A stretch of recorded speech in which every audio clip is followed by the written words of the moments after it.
Welcome back to ATM in 5. Today, we're going to be talking about how to let go of your ego. Even though we've touched on this in the last video, we're going to give you two specific phrases that I use every single day in order to make sure that I'm keeping my ego in check. The first phrase that I always use is God willing. Now, this comes kind of from my background anyway, because in our culture, in the Egyptian culture, we'll always say something that's very similar to that. But for me, it comes very naturally because I've learned that if I am not saying God willing, then I typically am looking at it as if I'm putting everything into my own hands, like if I am going to be able to do it or not, all on my own.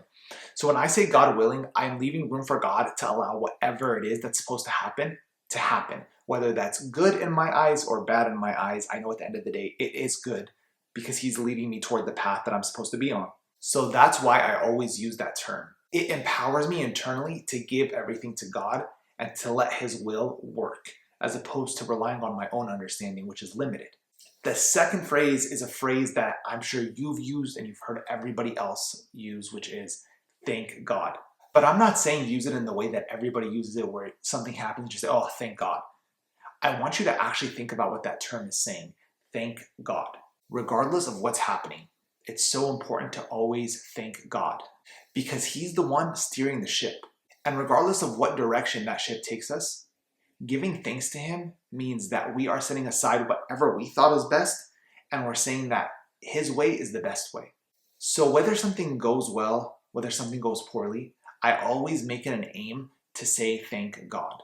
Because I've learned from personal experience, the more I allow Him space to work and the more I am thankful for whatever it is that is occurring in my life, even when I don't understand why it's happening, later on it's revealed to me. So I've learned to trust in His will. I've learned to thank Him for everything.